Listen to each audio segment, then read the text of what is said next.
Good morning, afternoon, evening, guys. So, welcome back to our next lecture, lecture number 6. From proteins to amino acids sequence analysis. So, in this lecture, we're going to talk about what are the methods that we can use to analyze a peptide or a protein. Say, for example, you have an unknown protein or peptides. How can you actually do, or what can you actually do to analyze what are the sequence of the peptide and amino acid? Before that, I think it's not too late to wish you guys Selamat Hari Raya, Maaf Zahir Batin, and happy holidays to those who are not celebrating.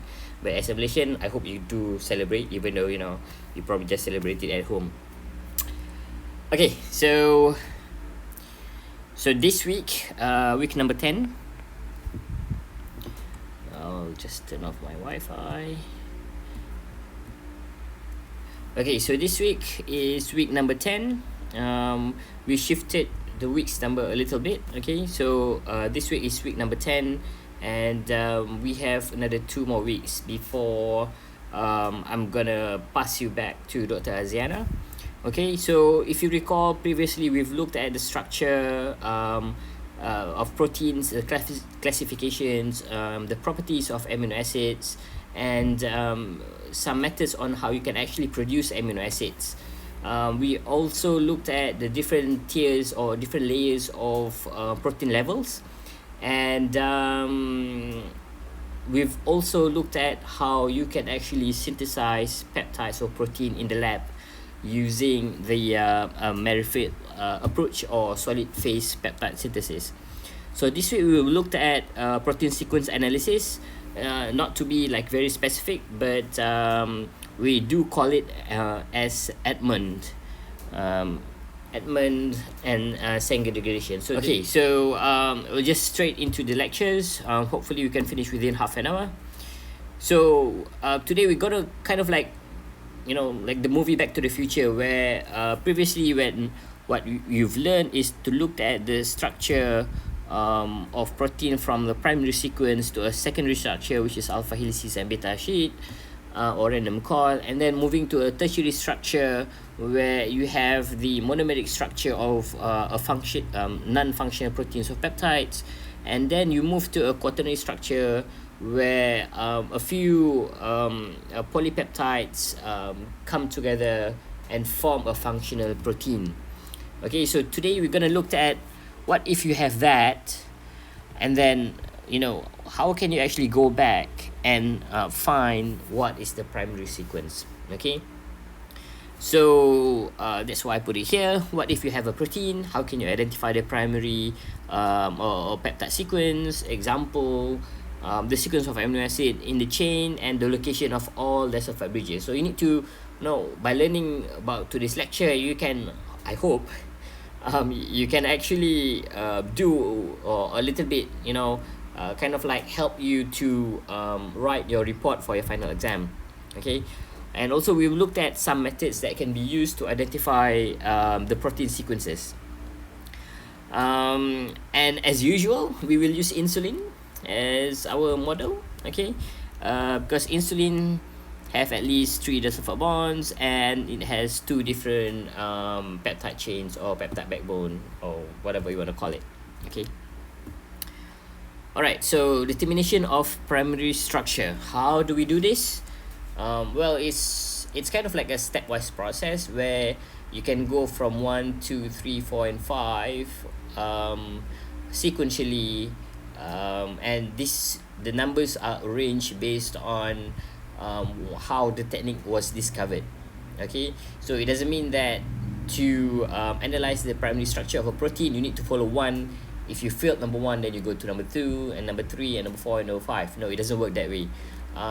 Especially in our modern world, where you have a lot of machines that can actually help you to analyze proteins very, very quickly.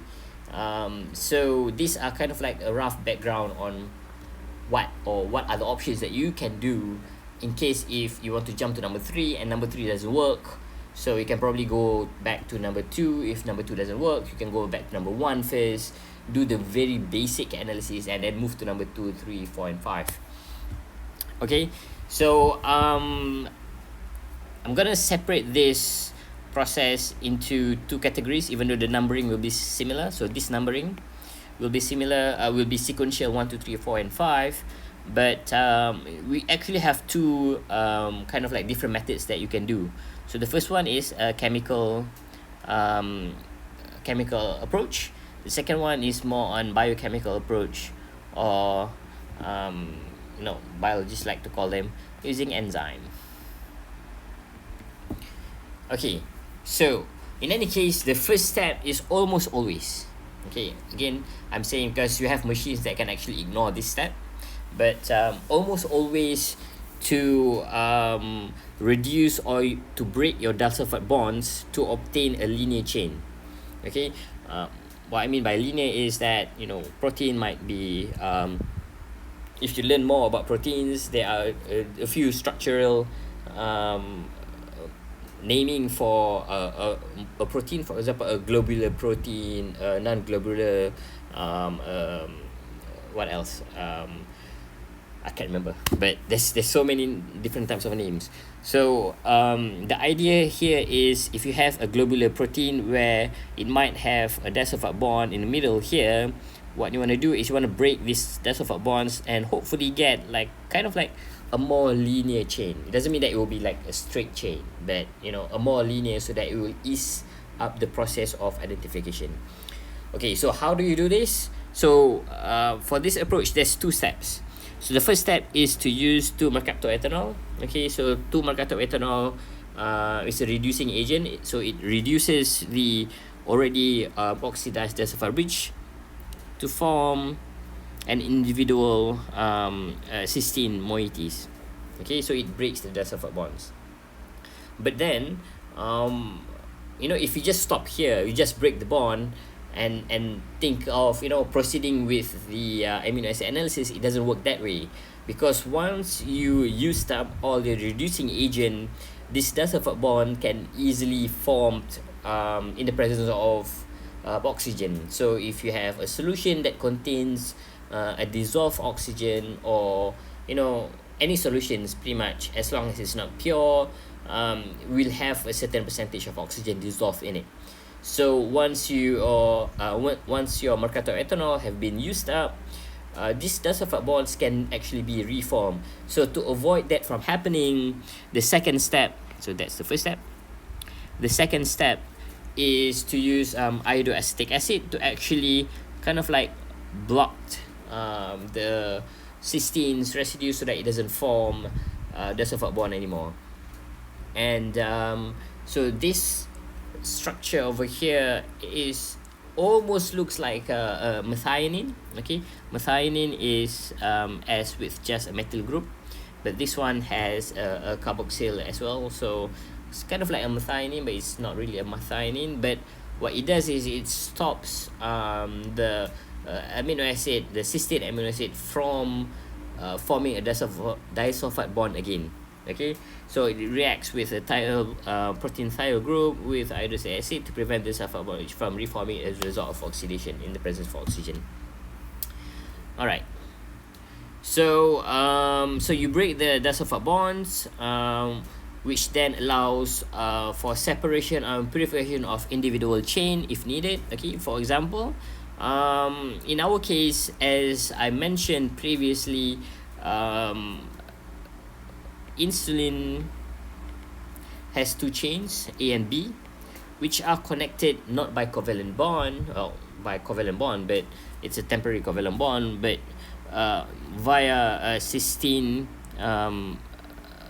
disulphide bonds.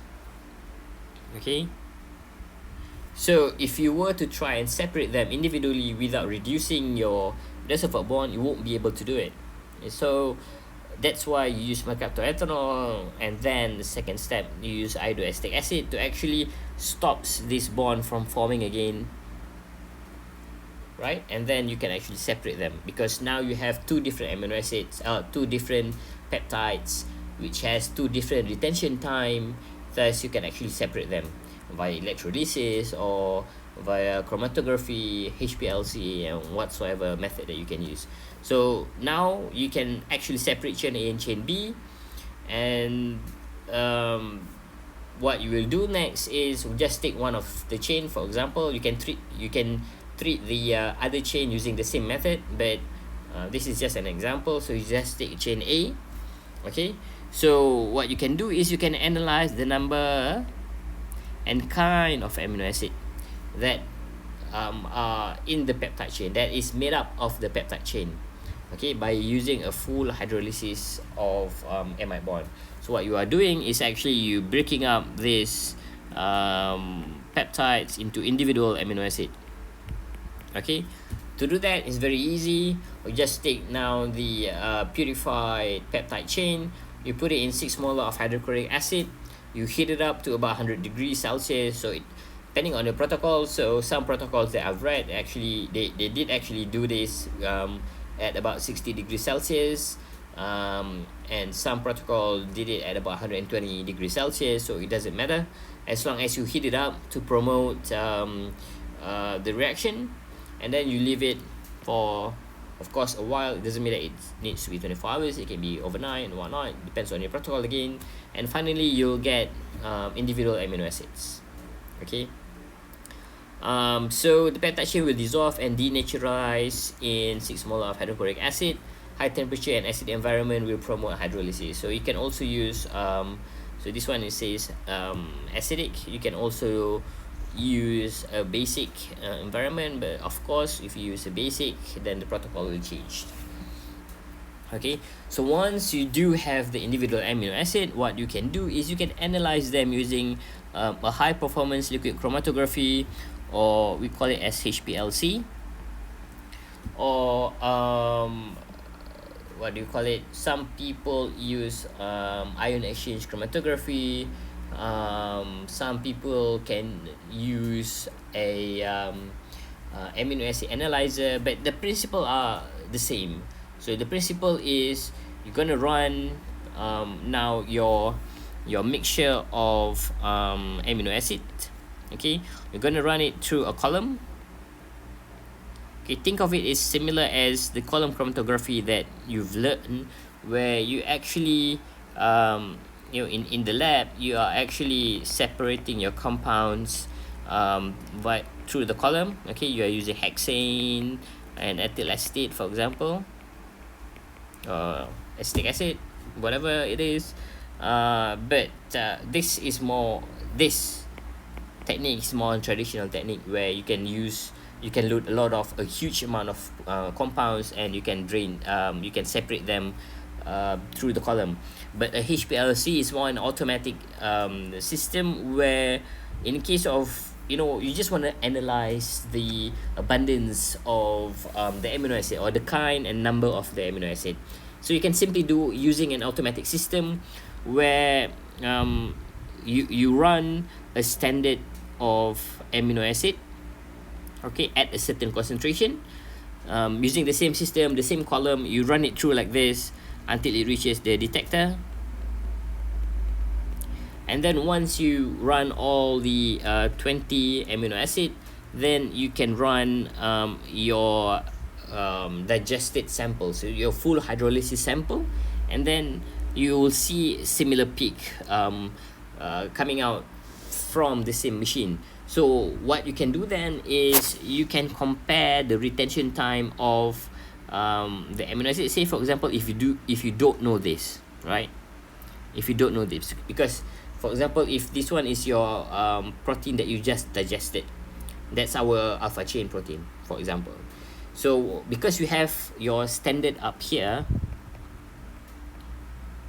okay, so this standard comes with a specific retention time and area under the curve. Okay, so area under the curve will determine, say for example, if you do this as 1 molar, or 1 molar, and this one is 1.2 mole. Okay, so for example, if you did prepare all these specifically, okay, and then when you run your standard, if the peak height or area under the curve is similar to this, so you can consider that there is one amino acid that, because this one is arginine, it has the same retention time as arginine, so you know that this peak corresponds to arginine at 1 amino acid, for example. But because this one is HPLC, you can't really say that it's 1 amino acid. You can use a ratio. So you know that the ratio is 1, and then the second one is because it's similar rotation time to phenylalanine, so you know that this one is phenylalanine with a ratio of also 1. Okay, and then when you move back to here, you can see it's glycine, but the area under the curve is kind of like half of the phenylalanine and arginine, so you can put it there as glycine at ratio of 0.5, and then this one is 1, that one is proline 1, and finally serine is also 0.5. Okay, so from here you know that your sequence is a combination. So I'm not saying that this is the sequence, but the peptide is a combination of a serine, proline, glycine, phenylalanine, and arginine at a ratio of 1 to 2 to 1 to 2 to 2. Okay, now you have a rough idea on how many amino acids you might have in your protein. Okay, because the smallest ratio is 1, so you can say that your protein, your peptide or protein has a combination of serine, proline, glycine, phenylalanine, and arginine. So now from just 1, 2, 3, 4, 5, from the 5 peaks, you know that your amino acid sequence is actually 2, 4, 6, 8. Okay, so that's the basic idea. So now you know that your peptide contains 8 amino acid, and then from this 8 amino acid there is a possible combination of I have no idea, a combination of, you know, you have 8 slots. If you want to do the maths, 1, 2, 3, 4, 5, 6, 7, 8, then you have a combination. I forgot my math already, but you get the gist, hopefully. Okay, so but this by no means illustrate the coupling or the bond or the sequence of the amino acid, as I mentioned. So you know you have this 5 amino acids, but you don't know how this 5 amino acid actually arrange in this 8 different sequences.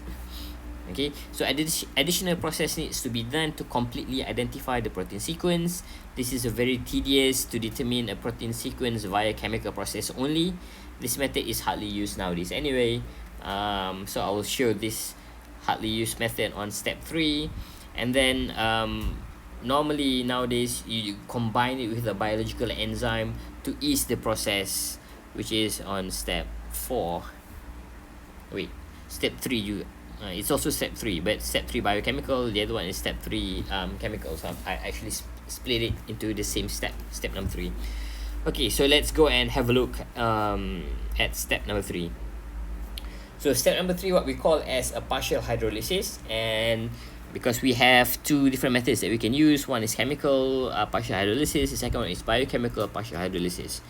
Okay, so what do I mean by partial hydrolysis? It's actually it's breaking a larger peptide into smaller fragments. Okay, example, breaking a chain A of 21 amino acids to 5 or 6 amino acid length, or probably even longer.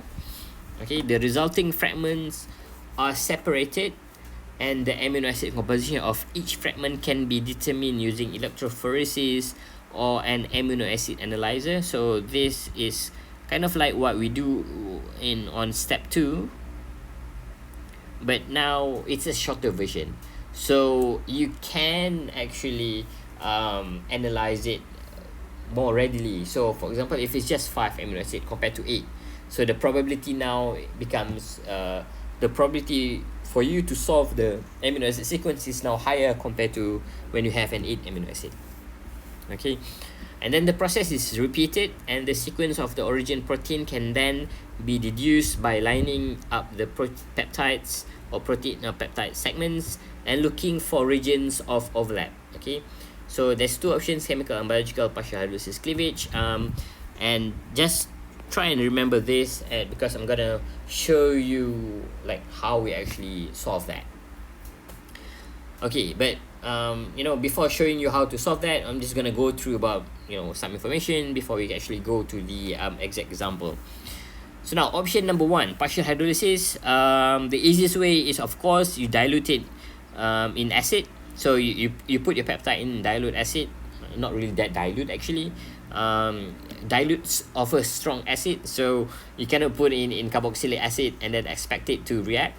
Okay, so you put it probably most likely or normally in dilute hydrochloric acid with a short retention time. Why short retention time? Because as you see previously on step number one, where you actually use 6 molar of hydrochloric acid, you actually do a full hydrolysis, right?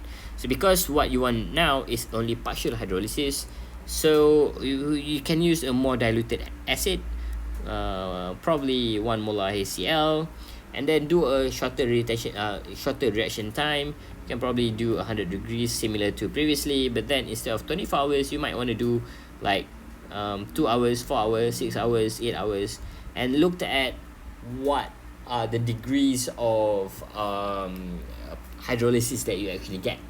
So from there you can optimize and do a lot of real research and to finally get the sequence. Okay, so it's a simple acid and base amide hydrolysis. Hopefully you still remember this. Okay, so it's basically it's kind of like amide hydrolysis or ester hydrolysis. Okay, so difference is ester is you have an oxygen, and amide you have an nitrogen.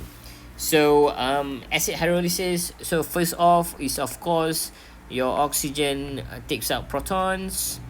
Okay, so you push up the electrons over there, and then because you have a partial positive here, then you can have water molecule to actually attack on that carbonyl position, and finally your bond will break and forming and hydrolyzes the bonds. As simple as that. And again, remember, this one is a reversible reaction, so go back to equilibrium lecture if you don't remember, and hopefully you can understand it better. Okay, so the reaction can be controlled using cold solution and varying contact time. As I mentioned, cold solution is pretty much you change the temperature, and not preferred. However, this reaction is not preferred as the sequence cleavage is too random. Okay, so it's very random because you cannot really determine what section of peptides that you want to cut. Say for example, if you have just say it's 5, not 21. Okay, 21 is too long. If it's just 5 and then you do a partial hydrolysis, you might get a partial hydrolysis of there where you get this fragment and that fragment, or you might get it here where you get 3 fragment on the right and 2 fragment on the left. You can also get hydrolysis here where you get a 3 fragment on the left and 2 fragment on the right. So that it's too random. The reaction is too random. So it complicates the analysis method. It doesn't mean that it doesn't work. It does work because that's how our forefathers actually did it. But there are more modern method where you can actually do, or you can actually use to simplify these things, which goes back to our lecture option number 2, which is using a cyanogen bromide. Okay, so BRCN. Okay, cyanogen bromide. So it's a controlled cleavage at carboxyl group of methionine. So now you get a very, very specific site of cleavage. So it only attacks methionine. Okay, so non-specific to amino acid sequence as long as methionine is present at the end site. So for example, if methionine is the first amino acid and then you have a few more over there, nothing will happen, of course. But if you have the methionine in the middle here, then you get a cleavage at this site. Okay, so again, it's an excellent option, but it might leave too few cleavages side because the target is only methionine. We will see the reaction mechanism and why methionine is the only site that you can actually cleave. Okay, so no cleavage for chain A of insulin since there is no methionine in the sequence. But again, when we've treated your protein with 2 mercaptan ethanol, and then you treat it with iodoacetic acid, so now you kind of like convert your cysteine to a methionine like structure. So you can actually get a cleavage, but you need to leave it for a longer time, because now if you look at the reaction mechanism, okay, so dilute acid reaction mechanism for dilute acid, I'm not going to touch about it, but you know, just remember, when you have something like that, in an acid takes up that one, you have water molecule, lone pair attacking there, and then this will go out as living group, and now you have your hydrolyzed products. Okay, moving back to cyanogen bromide. So now, as you can see, the structure is so that one is methionine. Okay, so this is the structure of methionine. So for the iodo structure that we've seen previously, it's like that. Okay, so you can actually see that the reaction can still occur. Alright, but of course, because of the steric hindrance and whatnot, so the rate of reaction might even be worse or better. I'm not sure, because I never actually did partial digestion using cyanogen bromide, so I have no idea whether the reaction will be faster or slower. But again, so this is the reaction mechanism where if you follow through your cyanogen bromide, so you have your lone pair from your sulfur attacking the delta positive of your cyanogen bromide, and the bromine will go as a living group. You form a partial bond like this, and then it forms a what do you call it, hexanose structure, pentanose structure. Okay, and then in the presence of acid and water, you can actually hydrolyze this very easily. So now we can actually break the bond between the methionine and the previous amino acid at the C terminal. Okay, so now you have two fractions like that, and this dictates the other chain of the peptides. So yeah, you can use this method provided that you have either methionine or you have a cysteine that you can convert to a methionine like structure. Okay, so that's about it about chemical analysis, and the method where you can actually combine it, well, probably you will be a bit lost. Where did I mention about it? Okay, so the process about this, okay, I will show you once we go through all the partial hydrolysis basic slides. Okay, so a partial hydrolysis using enzyme assisted is the method of choice nowadays. So for a researcher who discovers a new protein, for example the COVID protein, so part of the way, or partially how they determine it, is by doing a partial hydrolysis of the protein, and then to look at the sequence of the amino acid. But again, partial hydrolysis is enzyme assisted. It doesn't actually help you to solve the structure. So the modernization of our HPLCs and mass spectrometry actually helps this help us, or researcher nowadays, to solve structures very, very quickly. Okay, so partial hydrolysis, some enzymes that you can use is trypsin and chymotrypsin. They are what we call as endopeptidase.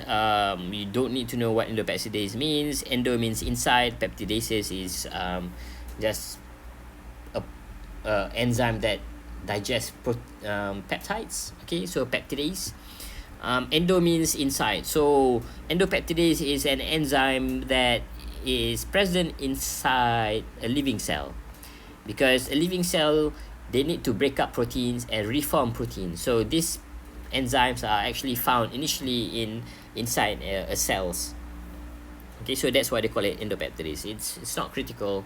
The opposite is exopeptidase, but there are very few exopeptidases inside cells, but endopeptidase is present in almost all cells, because all living cells, they need to process, they need to recycle old proteins or unwanted proteins, and instead of just throwing it away, our cells recycles them.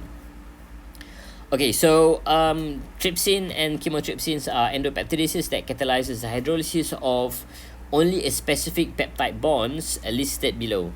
Okay, so I put there pepsin, trypsin, chymotrypsin, and there are a lot more other enzymes that you can use, so you can check out that link, okay, if you are interested, especially for your assignments. So because you guys are analyzing different proteins, so some proteins might be useful using pepsin or trypsin or chymotrypsin, while some other proteins might be more applicable using a different types of proteins.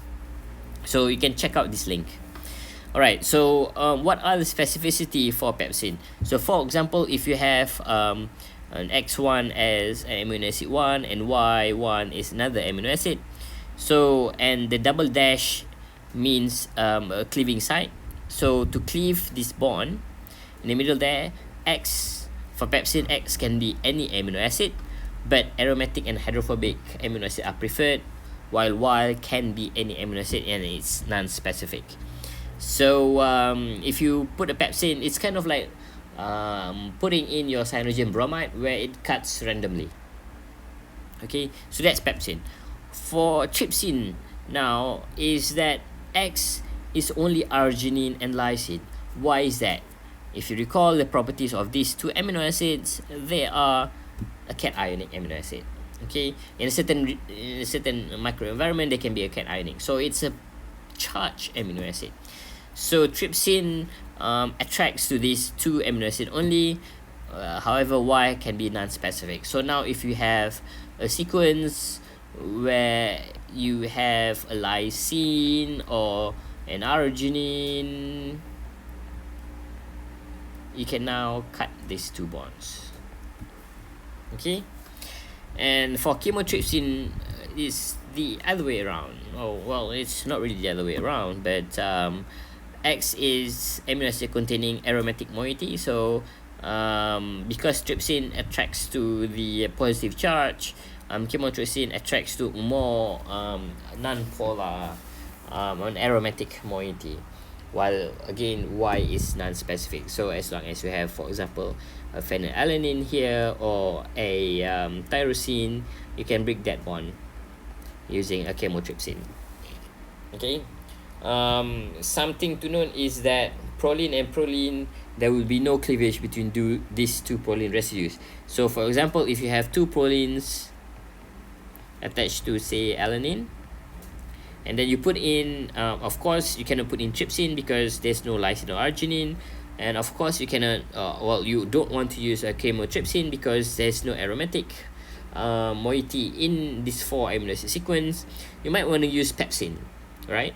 But when you put pepsin, you think that it might cut here and then here and then here, but unfortunately, because you have two prolines next to one another, this bond will not be cut, and what you will see is one alanine over or two alanines when you do your HPLC analysis, and then you have one big proline peak. Okay, so it doesn't break the bond between two proline residues. So most enzyme will not hydrolyze peptide bond if a protein is at the hydrolysis site. Okay, most enzymes will not hydrolyze the peptide bond if protein is at the hydrolysis site. What do I mean by this? Most enzymes will not hydrolyze the peptide bond if protein is at the hydrolysis site. I have no idea why I put it there. just ignore that for now until I remember. These enzymes are specific to amino acid sequence, similar to a lock is specific to a key. So what the principle over here is, normally we call it is the enzyme and substrate. So some of you might have learned about it. Enzyme and substrate. So enzyme is kind of like a lock, okay, substrate is like a key. Okay, so a key is very specific to a lock, or a lock is very specific is to a key. So enzyme is it's kind of like a similar fashion. So it's a very specific, not very specific, but it's normally it's specific to a substrate that is meant for. So pepsin is meant for everything, all amino acids or all peptide sequence. But of course, it's not specific to a carbohydrate, because carbohydrate is not a protein. So the specificity of a pepsin is for peptide bonds. Okay, so that's what it means by enzyme substrate specificity. Okay, so if you looked at again in summary, so enzyme, trypsin is, of course, trypsin will not cleave here, chymotrypsin will not cleave here, but chymotrypsin will cleave between this. So these are kind of like some of the examples when we talk about each enzyme specifically. And while chemically, because you have methionine here and there, you can actually cleave using cyanogen bromide. If you use a dilute acid, then you cleave like very randomly. Alright, so those are the differences between different methods of partial hydrolysis, so chemically approach and biochemically approach. So this one is again just to show you trypsins and where it actually cleaves. Okay, so now let me show you how do it work. Okay, so imagine this one is your chain A of your insulin. Okay, if you think about the enzymes, that if you just think about the three enzymes that we've talked about, so we have pepsin, we have trypsin, and we have chymotrypsin. So pepsin, you can use pepsin over for this peptide sequence, but of course it will give you a random cut. So it doesn't mean that random cut is not good. Random cut is good, but normally we try to avoid using a random cut. So you normally try and use a cut that you will definitely know. Okay, so that leaves you with two choices. One is using a trypsin, or the other one is using a chymotrypsin. Now you can use either or, but example shown here is by using a chymotrypsin. So a chymotrypsin will cut at these two positions due to the presence of a tyrosine. Okay, it's an aromatic residue. Okay, so if you use chymotrypsin, if you purify chain A and then you treated it with chymotrypsin, what you will get is, what you will see is a very long chain, and then a moderate chain, and then finally you get a very short chain. Remember, in an experiment, you do not know that it cuts here. It cut specifically at this C terminal and the other one and next to it. Okay, so you might think that it's actually like that, right? So there are a few combinations that you can think of, and because you don't know what are the combinations, so what you only know is that you have three different chains. So you have a very short chain, you have a moderate chain length, and then you have a very long chain. So can you combine them? Yes, you can, but you don't know whether it's correct or not. So you might say, imagine if that one is number 1, that one is number 2, and then this one is number 3. Okay, so the possible combination is you can get 1, 2, and 3. You can get 1, 3, and 2. You can get 2, 1, and 3, or you can also get 2, 3, and 1. Did I miss anything? 3, 3, 3. Oh yes, and you can also get 3, 1, and 2, 3, 2, and 1. Okay, so these are the possible combinations that you might have. Is it all? 1, 1, 1, 2, 2, 2, 3, 3. Yep. Okay, so these are all the possible combinations that you have. So you don't know which one is which. You don't know which one is correct, right? So what you do is normally you will do another cleavage. So again, if you go back to the lecture slide, I did mention that these processes are normally repeated. Okay, so you repeat the steps, and then what you might want to use next is you might want to treat it with a trypsin. Okay, you want to treat it with trypsin, and then you will see what are the fractions that you can use, and you might be able to combine them later. So another example, using a non insulin chain A. Okay, so you might want to treat it like this. So the first treatment is using trypsin, the second treatment is using a chymotrypsin. Now you have 1, 2, 3, 4, 5, and 6. And then you can identify, because these peptides are now shorter, you can actually use amino acid analysis or amino acid analyzer. You can use HPLC. You can do a full cleavage of these shorter peptides to actually identify individually what are the amino acid sequence. So once you do that, and you can identify that number 1 contains glycine and arginine, 2 contains this sequence, 3 contain this, 4 contain this, 5 contain this, and 6 contain this. What you can do next is you can actually try and fit it in. So you need to do this because you want to confirm or double confirm what is the real sequence. Okay, because you might get it wrong. So you might put 3 over there, and 1 over there, and 3 over there. You still get the same length of amino acid, but if you do that, it doesn't match up with the other analysis, the other hydrolysis.